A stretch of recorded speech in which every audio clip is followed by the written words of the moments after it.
Kia ora, and welcome to Constellations and All That.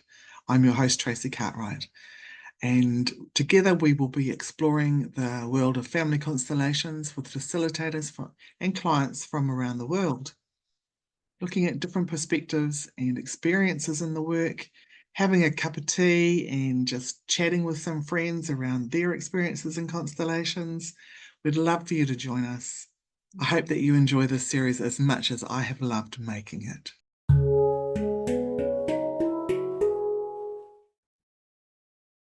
Kia ora, everyone. Welcome to Constellations and All That for 2025. Today, I'm super excited to have my friend Shavasti here on Constellations and All That. Kia ora, Shavasti. Thank you very much indeed. I was just crossing my mind that isn't technology wonderful because there you are, all seated and comfortable in your home in New Zealand, and I'm all seated and comfortable in my home in London. And the distance on the planet really could not be greater. Mm. Imagine our So, ancestors thinking about this because it's 7 a.m. in the morning here and it's 6 p.m. in the evening for you. So for our ancestors to get their heads around what we're doing right now. and like all things, everything's got its plus side and also its shadow side. It, So it I does. probably spend a little bit too much time on Facebook. So that's the shadow of technology. But it enables me to work with people all over the world. In fact, that's a big part of my existence of working online with clients all over the world, Yes. which is one of my great pleasures, and it keeps me out of trouble. Brilliant. Yes, it is one of the amazing advantages, isn't it? I'm going to actually invite you to introduce yourself first. I was about to jump ahead because I'm so excited. Mhm. Can you tell? Um, So I'm going to invite you to just share with the listeners and the viewers a little bit about yourself and how, yeah, whatever comes to mind for you. okay. Well, so I work under the name Shavasti. That's the name that I prefer to be called, although I am known for two books on family constellations. One called The Healing of Individuals, Families, and Nations, and the other called The Language of the Soul, which I think are both coming up for 17 or 18 years old now. And they were published under the name John L. Payne, which is my birth name. So I'm a world traveler. I have given literally hundreds of family constellations workshops, and I believe that I've worked on every continent apart from Antarctica in terms of giving workshops. So I've given workshops in Brazil, in the United States of America, in Australia, in Thailand, and many, many different countries in Europe. So I'm a world traveler, and I'm sure to be in the corner of the world where some of your listeners are as well, offering workshops. Yeah, yeah. And you were here last year in New Zealand also, which we were so Yes. super grateful for our Mhm. first ever ANSCII constellation intensive. So, That's really, really me. And I got involved in family constellation work back in 1998, which is a long, long time ago. And I was a very reluctant participant, to be very honest. I had a friend who was studying family constellations with Bert Hellinger in Germany. I was living in the Netherlands at the time. And she kept on telling me about family constellations, but I'd previously done some psychodrama in an Osho center, and I really didn't like it. I didn't take to psychodrama at all. Maybe it was the style of the particular facilitator that I went to, but it seemed too abrasive to me. And so every time somebody told me about family constellation work, it just kept on reminding me of psychodrama. However, when I eventually did go for the first time, and my friend was running one of her first workshops, and she had a shortage of men, and she really said, please, as a favor to me, will you come to my workshop? So I agreed, and I took to it like a duck to water. mm, I thought, this is it. This is what I've been looking for. yeah. Um, I had already been working with people as an energy healer, and so I already had my own practice. I was also a tarot reader as well back in those days, back in the 90s. And so I was looking to do something more therapeutic with people, um, as opposed to predictions and the usual questions that people come to when you do a tarot reading, etc. And so the first time my own family was set up in a constellation, what really struck me was how, without the story being told, the story of the family being told, it came to light. It came to light in a very touching and moving way, and I really sobbed my eyes out. I sobbed and sobbed and sobbed through my first constellation. And so that grabbed my attention. And so then I went back and I continued to go back and I continued to go back. And then over the years, I had mentors. And then finally, I did some training with Bert Hellinger himself. And then I started to facilitate at the end of 2000 and the beginning of 2001. And here we are in 2025, and I'm still facilitating and still giving a couple of weekend workshops per month. Yeah. And we're so grateful. Thank you. But just the way you described that. So those are some things that I didn't know about you, about being the energy healer. Or maybe I did, and it's just been filed somewhere else.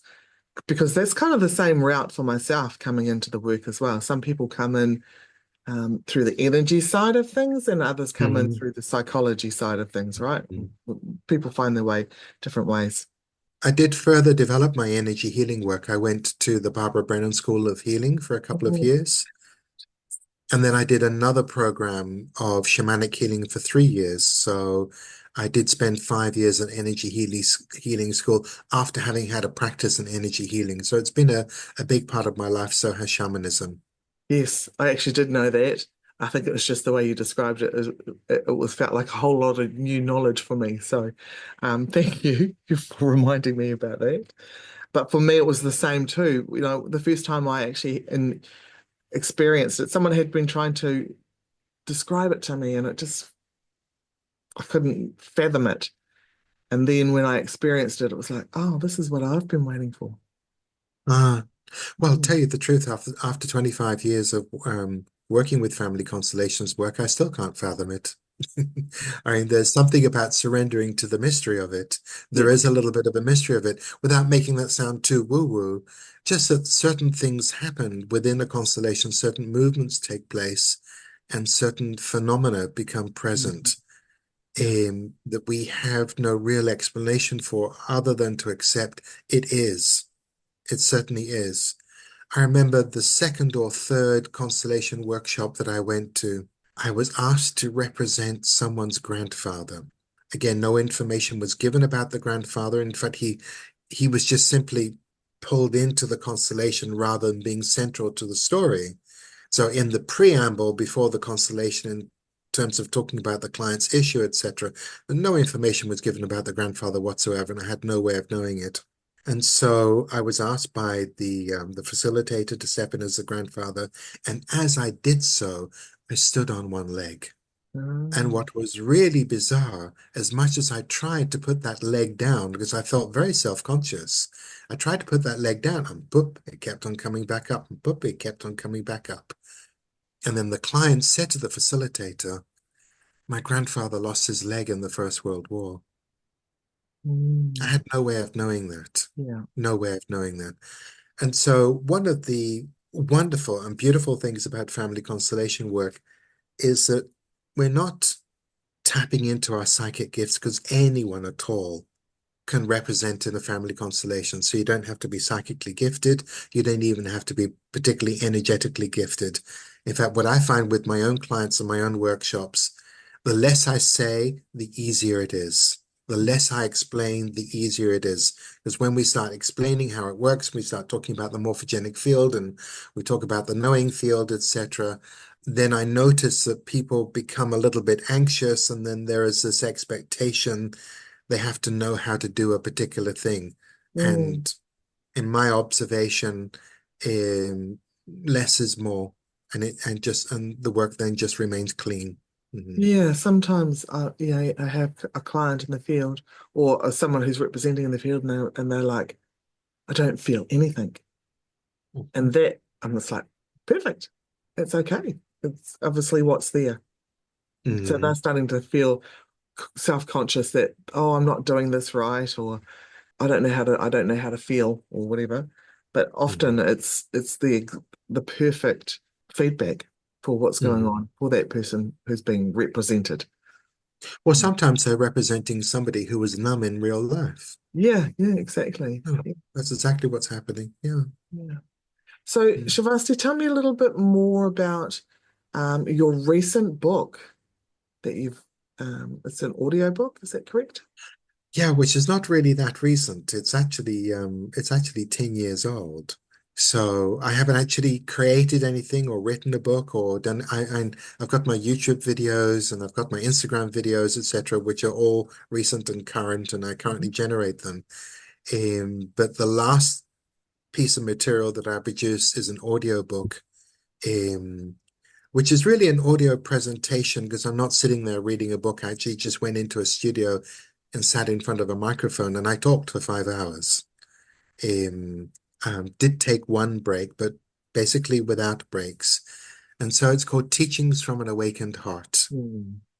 And it really is the summary of everything that I've learned in the past 25 years of facilitating and going through my own healing process. So it's very much based upon my own experience. In There's no dogma, there's no teachings, there's no the world is like this or the world is like that, but it's really about asking important and deep questions and offering some answers to those questions Mhm. without being attached to the answers.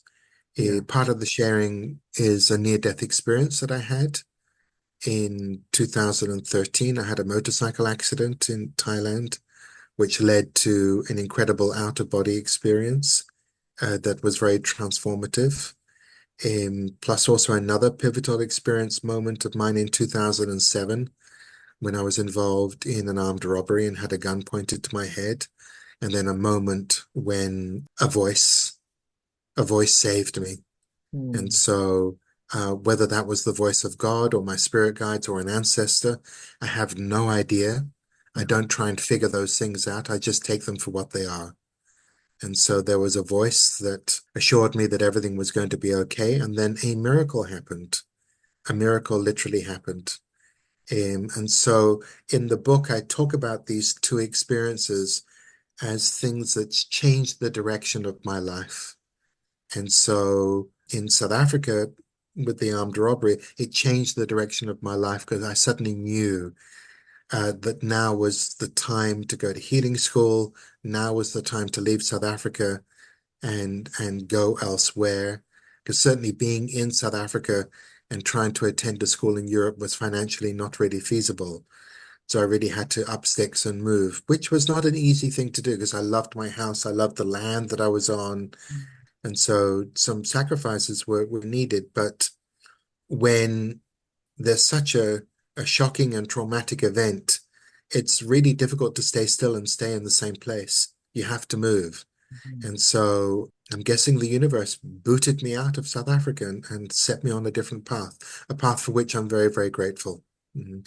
I wouldn't change any of these events for anything. Yeah. I understand that. Yeah. Mhm.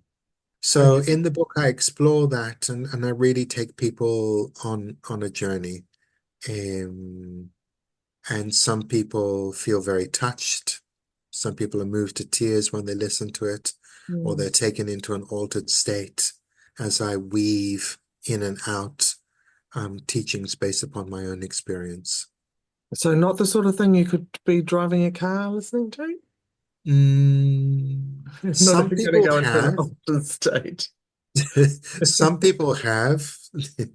I've had emails from clients that have said that I listen to a portion of your audiobook every morning in the car on the way to work, and I'm like, okay, that's your choice. I would rather sit and listen to it. Yeah. Yeah. Yeah. Mhm. Oh, brilliant. Well, I look forward to that. So that audiobook is available on my website. I've got two websites, shavasti.com and familyconstellations.net. So I'm pretty easy. If you just type in my name, Shavasti, you'll find me. I'm Mm. the only one on the planet as far as I know, apart from a teenage girl in India somewhere who's called Shavasti. Yeah. Okay, let's not get that confused then. Mhm. So, for the listeners, this is one question that I do ask most of my guests is how would you describe family constellations to someone that you're meeting at a social dinner or something like that, and they ask you what you do? Oh, those conversations I try to avoid as much as possible. I would describe family constellations as being a different therapeutic approach rather than the focus being on how we feel about something. The focus is really on what happened and what's important, who's missing, who belongs. And it's a way of looking at our entanglements with other individuals within the family system and also any hidden loyalties that we might have. So, for example, it takes a very courageous child to be happier than their own parents. And what we often see in family constellation work, when the work comes to life and the events are placed in the constellations, such as the migration of our grandparents or the Second World War or some other event or the death of your grandmother's firstborn child, etc. Once we create the picture of that in terms of representatives standing in to represent, then the feelings of the client become very, very clear. They'll Mm. say, yes, I feel very sad for my parents. Yes, I feel guilty for having this, that, or the other, because my mother suffers from depression or whatever it is.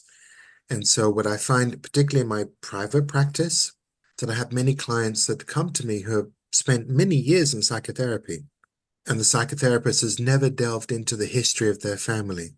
It's all about, how does that make you feel? How do you feel today? How do you feel today? And so many people report going round in circles for a decade or more. And once they get involved in family constellation work, things become crystal clear. The causes of certain things become crystal clear. And for some people, that can be overnight, but for other people, it's a process just like any other therapeutic process. It's a great, Mhm. great description. And as you were sharing it, I was feeling that breath out as well, because there's that felt, not how you're feeling, like here, Mhm. but how Mhm. you, but that felt experience in the body, that somatic. Mhm. Mhm. There's often that breath out, and you just feel that lightness in your body, and Mhm. yeah. Mhm.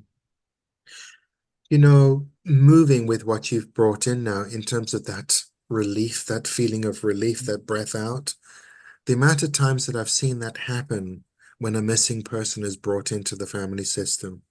Mhm. The amount of times I've seen that happen, that perhaps somebody's father had a child with another woman. Mm.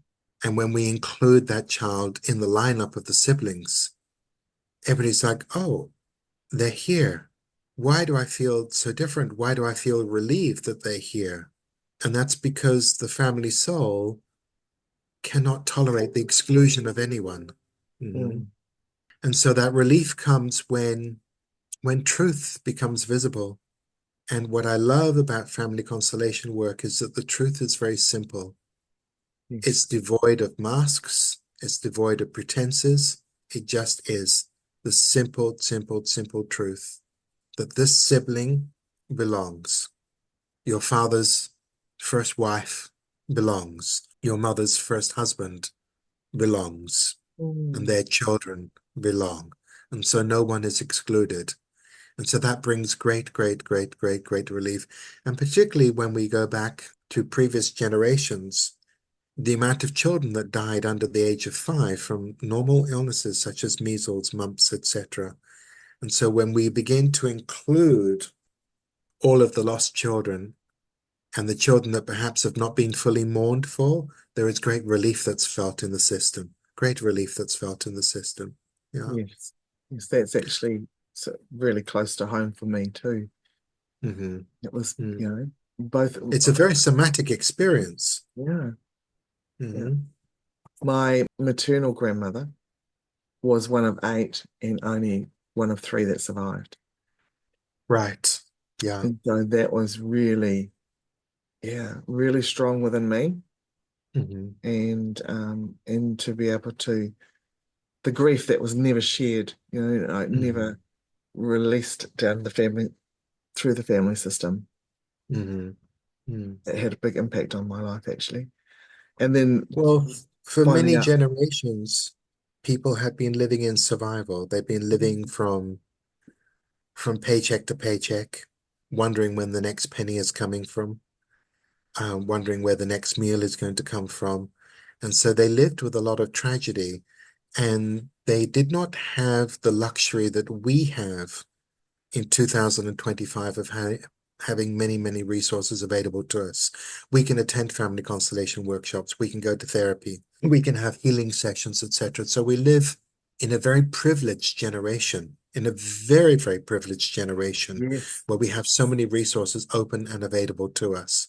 And it's And safe, so isn't it? That's our the generations, we have the task of mourning for that which has never been mourned for. mm, Mhm, that's a great way to put it. mhm. Because it feels like our ancestors wouldn't have felt safe to have been able to open up to the grief. Right, right. Like you say, And they were in survival mode. they're And in survival mode, and it wasn't as if they could take a few days off work. mm, Hmm. yeah, And in previous generations, people were lucky if they got a Sunday off. yeah. And some people That- didn't even get all of Sunday. They just got a few hours on Sunday off in order to go to church.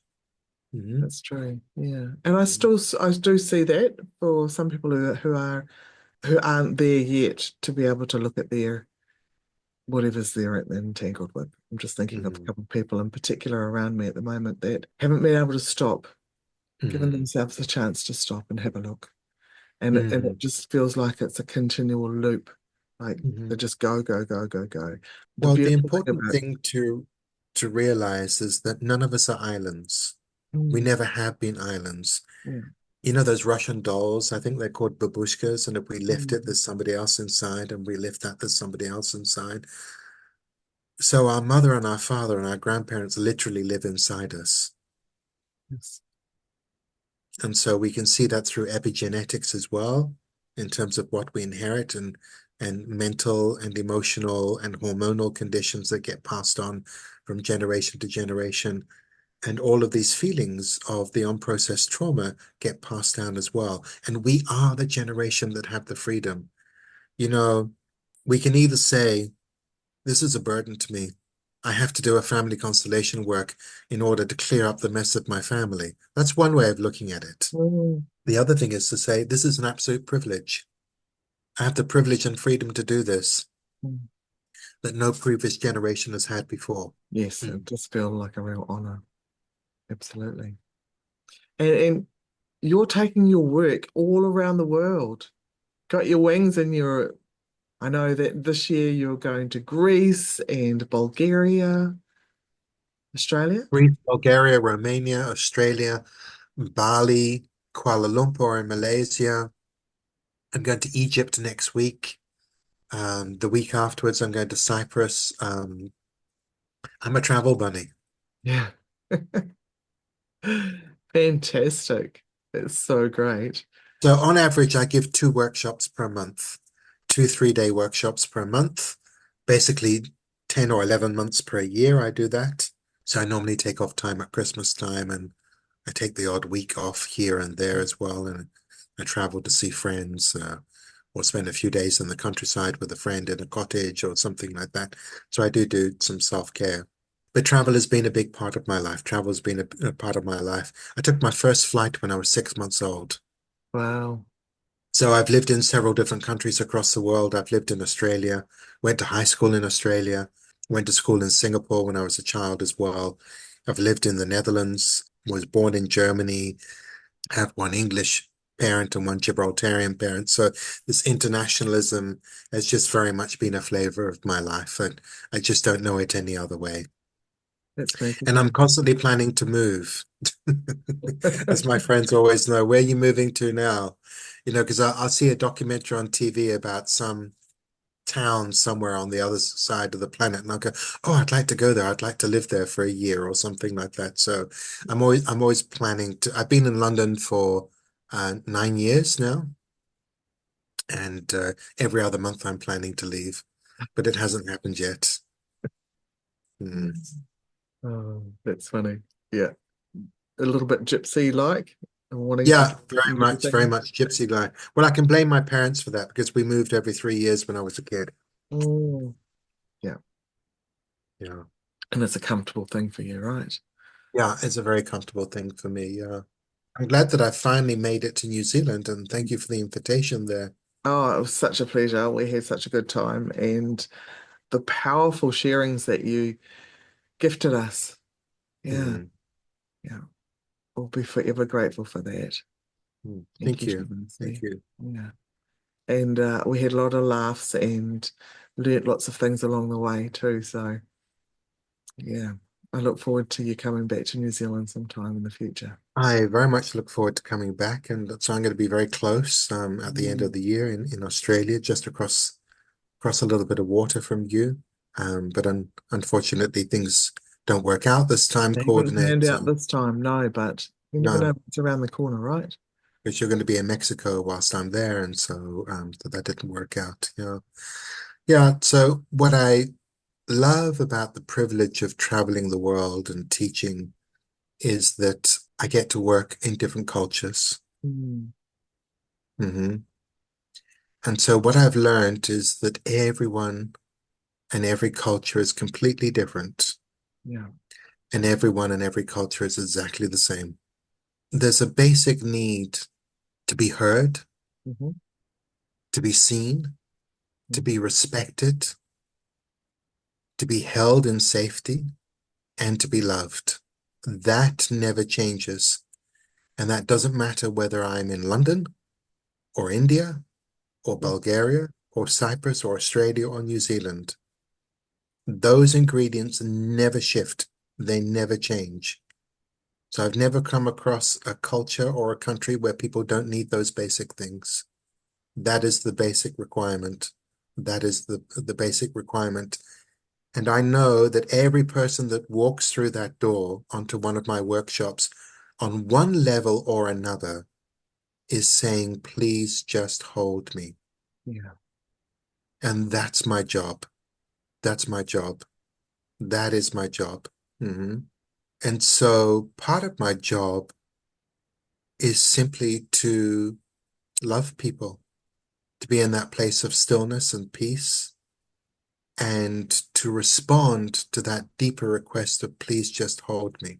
Not every client is aware that they have that deeper request of please just hold me. Sometimes there are some layers there that can seem quite chaotic and they've Mm. got too many questions, etc. But deep down, I know that. And that is what I try to reach with each individual client by addressing that unspoken but very palpable need of please just hold me. And it's really important for us as facilitators to recognize it in ourselves and recognize it in the other. Because healing really takes place when two hearts connect. Yes. Mhm. And so my heart can only connect with my client's heart if I am present to what is within me. If I'm totally unaware of myself in that moment, then I cannot be aware of the other person. Mhm. And so it really is about two hearts meeting, and that's when healing takes place.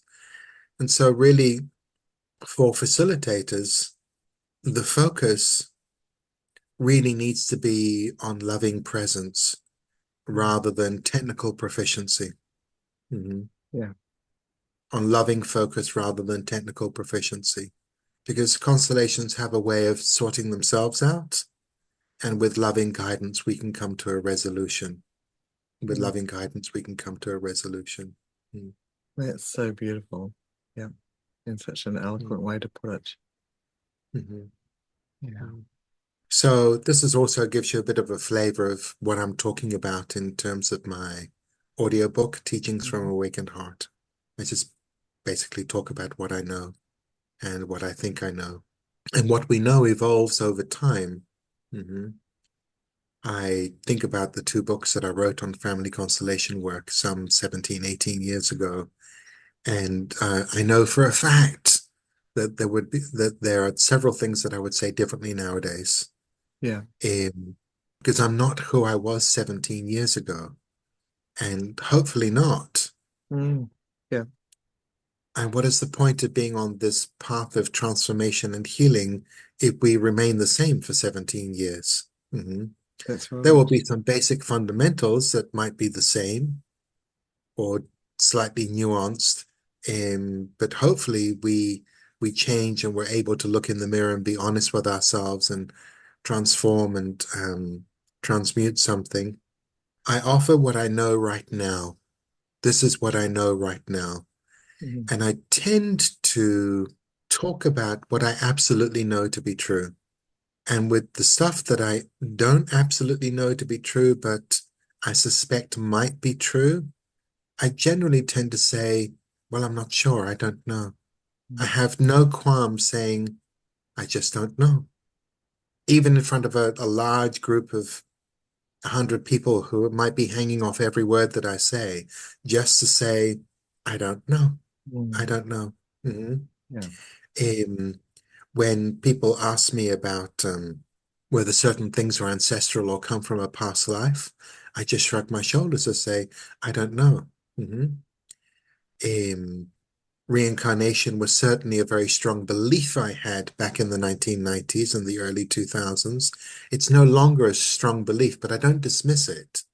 Yeah. But I just don't know.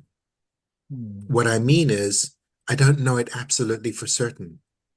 And therefore I don't talk about it with any sense of certainty. I used to talk about it with a strong sense of certainty because it was a strong belief that I had. And what I've learned, particularly when I look at religion, particularly when I look at politics, that strong beliefs can get us into a lot of trouble. Yes. And they can cause a lot of pain and a lot of hurt and a lot of damage is done on the back of a strong belief in something. My God is better than your God. Mhm. Mm. God says this, God says that. And so we must be very wary of strong beliefs. We must be very wary of creating dogma no matter where we are. Mhm. As long as the heart is leading, we're pretty safe. Absolutely. Mhm. With an awakened heart.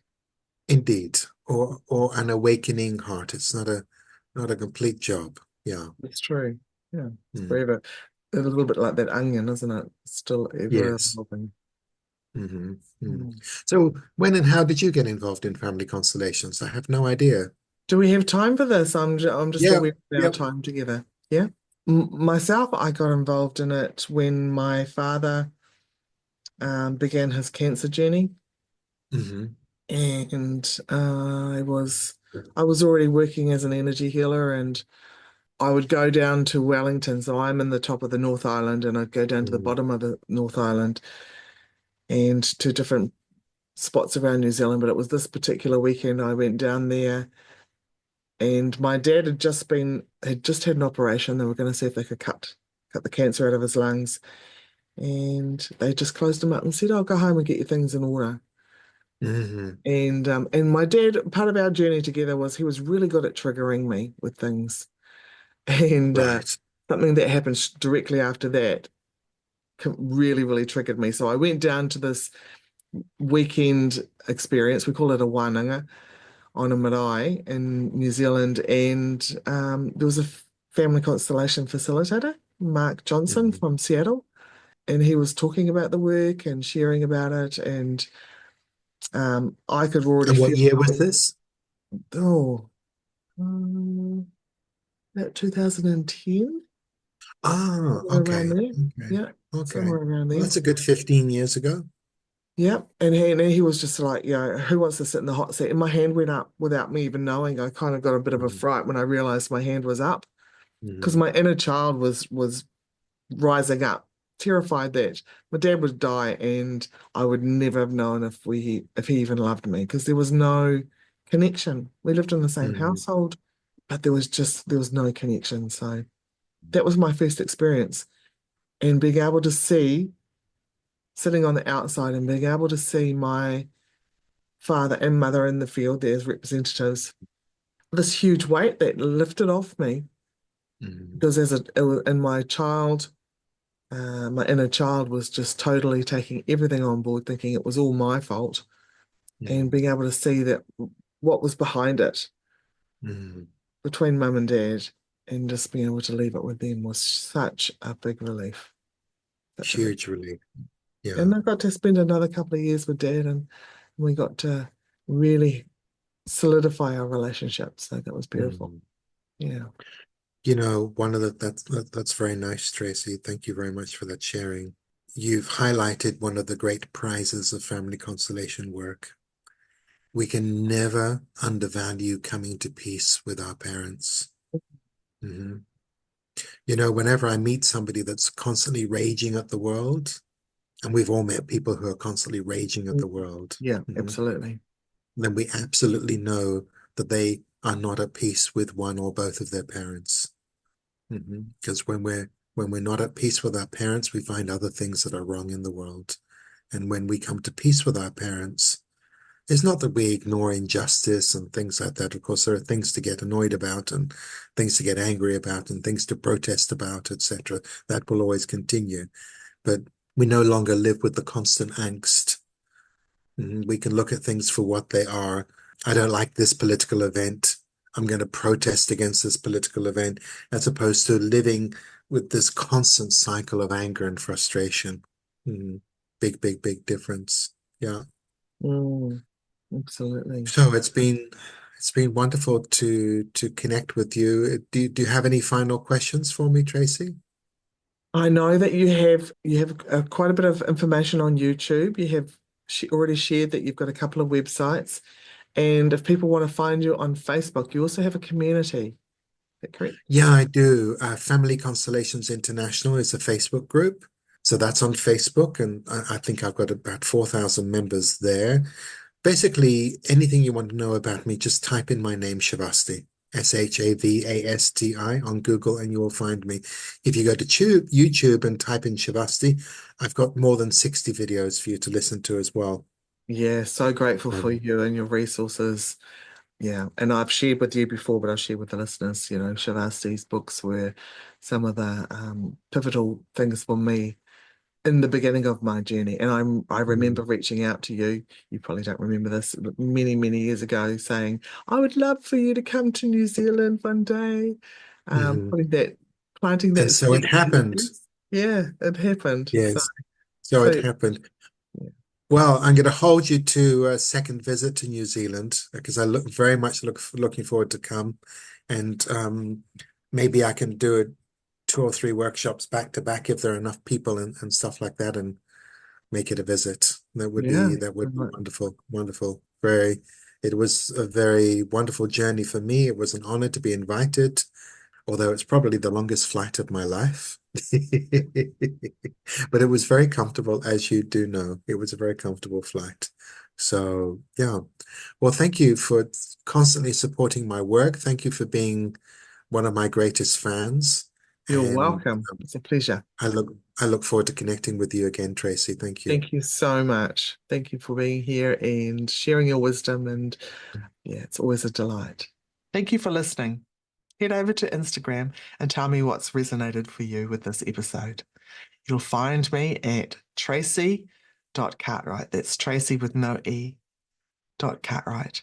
Or head over to my website, tracycartwright.co.nz, and receive a free audio with the gift from your ancestors.